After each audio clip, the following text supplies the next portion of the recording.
पूरी पूरी पूरी, गर्मा गर्म पूरी पूरी। जैसे ही आदमी पूरी से भरा परात लिए लाइन में आगे बढ़ता है, तभी ठंड से ठिठुरता गरीब शंकर अपनी पत्तल बढ़ाकर कहता है, अरे भाई, थोड़ी सब्जी और 2 पूरी डालना।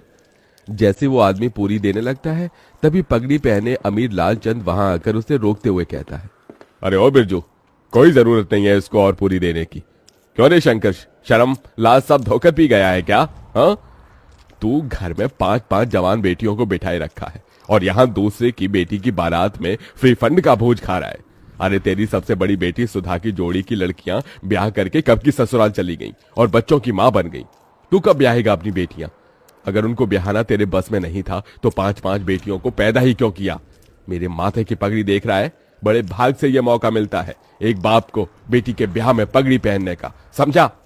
लालचंद जानबूझकर पूरे समाज के बीच एक ओर तो अपनी अमीरी का बखान, तो वहीं दूसरी तरफ शंकर की गरीबी की हंसी उड़ा रहा था, जिससे शंकर सबके बीच बहुत शर्मसार होता है और अपनी आंखें झुकाए वहां से घर लौट आता है, जहां एक टूटे फूटे माटी के घर में उसकी बूढ़ी पत्नी जानकी और 5 बेटी सुधा, गहना, कविता, चंदा, राधा उस ठंड में भी एक दिए और जूते के लेस बना रही थी।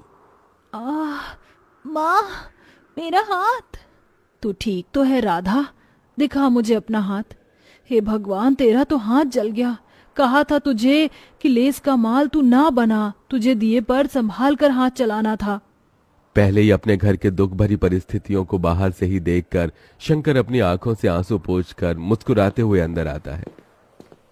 अरे क्या कर रही हैं बाबा की 5 बेटियां? अरे बाबा, आप आ गए। हे भगवान, आप तो ठंड से कांप रही हैं। मैं आपके लिए आग जला देती हूँ। कितनी बार कहा है आपको कि एक स्वेटर अपने लिए खरीद लीजिए, बाहर कितनी ठंड गिर रही है और आपका बुढ़ापे का भी शरीर है। तभी दुखमन से शंकर ने कहा, चिंता मत कर मेरी लाडो, तुम 5 को ब्याहने से पहले नहीं मरूंगा। जब तक तुम 5 की विदाई नहीं हो जाती, मेरे प्राणों को भी कहाँ मुक्ति मिलेगी। एक बार तुम 5 की विदाई कर दूं, फिर चाहे मेरी मिट्टी उठ जाए। ये सुनकर गरीब शंकर की 5 बेटियों की आंखों आंसुओं से भर जाती हैं। भगवान के लिए फिर कभी अपने मुंह से ऐसी बात मत निकालना बाबूजी। आपके सिवा माँ और हम 5 का इस दुनिया में है ही कौन? तभी जानकी खाना परोसती है और शंकर अपने हाथों से अपनी 5 बेटियों को खिलाता है।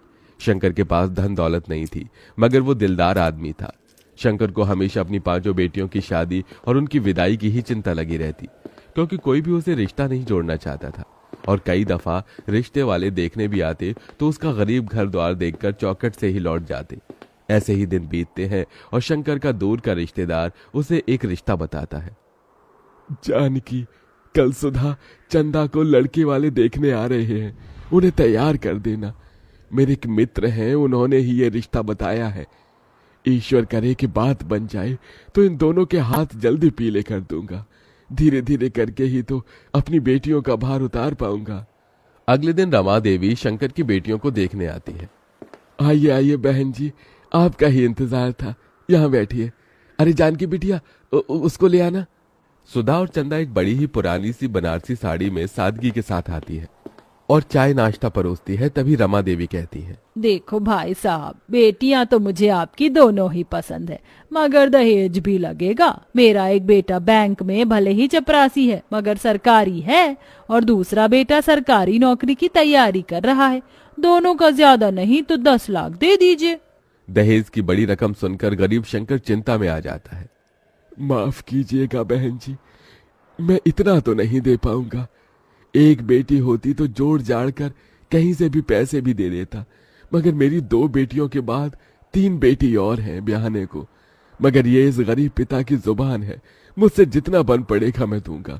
मैं दोनों के लिए 5 लाख तक दहेज दे दूंगा, और फिर बारात का खर्चा भी तो देखना है। रमा रिश्ता पक्का कर देती है। उसके जाने के बाद चिंता से भरी जानकी ने कहा, अजी 5 लाख रुपए कहाँ से ला कर देंगे? आप कुछ सोचा है? अरे खेत बेच दूंगा जानकी, 4-5 लाख रुपए तो मिल जाएंगे।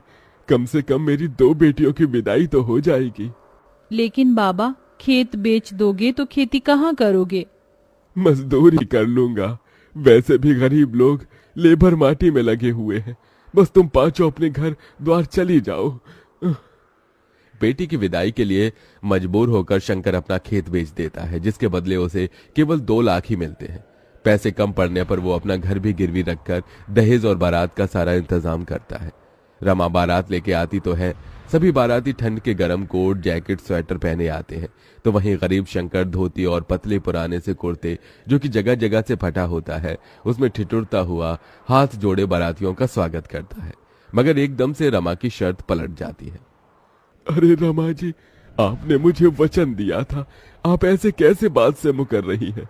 देखो भाई, 10 लाख रुपए से दहेज का 1 पैसा कम नहीं लगेगा। अगर तुम दे सकते हो तो कहो, नहीं तो बारात वापस लेकर जाते हैं।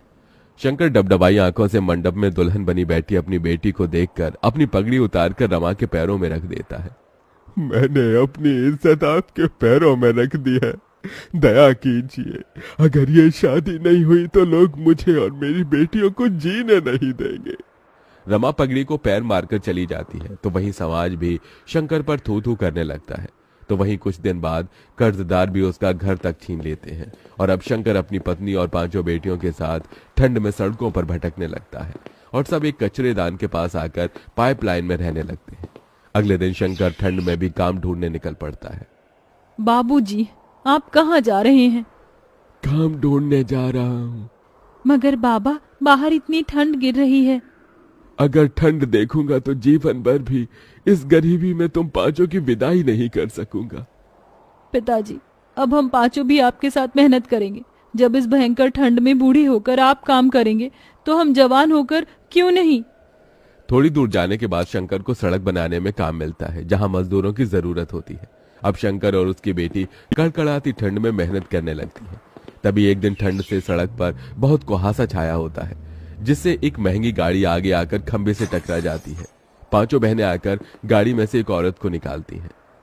दीदी, इन माजी के सर से तो खून बह रहा है, इन्हें पट्टी बांधनी होगी। चंदा, चल इन्हें घर ले चलते हैं। शंकर का परिवार अंजना की बहुत देखभाल करता है। वहीं बातों बातों में शंकर अपना दुख उससे बांटता है और फिर, भाई साहब, भगवान ने आपकी 5 बेटियों को मेरे बेटों के लिए ही बनाया है। मैं इन्हें अपने घर की बहू बनाना चाहती हूँ। यह सुनकर शंकर की आंखों से खुशी के आंसू छलक पड़े। बहन जी, मैंने कभी सपने में भी नहीं सोचा था कि मेरी 5 बेटियों का रिश्ता इतने बड़े घर द्वार में लगेगा। बहुत ही ऊंचा भाग्य है तुम्हारा मेरी बच्चियों, जो अंजना जी ने तुम 5 को पसंद किया है। मगर मुझ गरीब के पास देने को दहेज नहीं बहन जी। मेरी 5 बेटियां ही मेरे जीवन भर की पूंजी है। भाई साहब, आप बस अपनी बेटियों को एक जोड़े में विदा कर दीजिए, मुझे और कुछ नहीं चाहिए।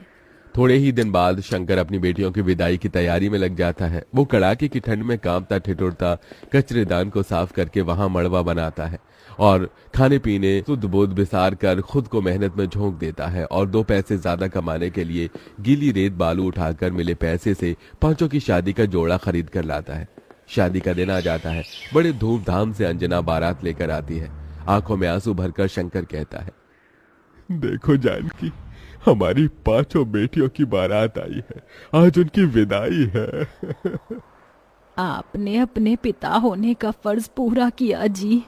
इसके बाद जानकी और शंकर उन 5 का कन्यादान कर देते हैं और विदाई का पल आ जाता है। तभी, ये लो मेरी बच्चियों, ये चावल पीछे को फेंक कर आगे बढ़ो।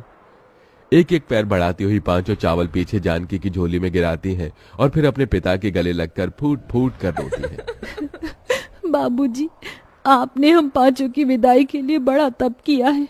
देखिए, आज हम विदा हो रही हैं। अपना ख्याल रखिएगा। तुम भी अपना ध्यान रखना मेरी बच्चियों, सदा खुश रहना। इसी के साथ गरीब शंकर अपनी 5 बेटियों को विदा कर देता है।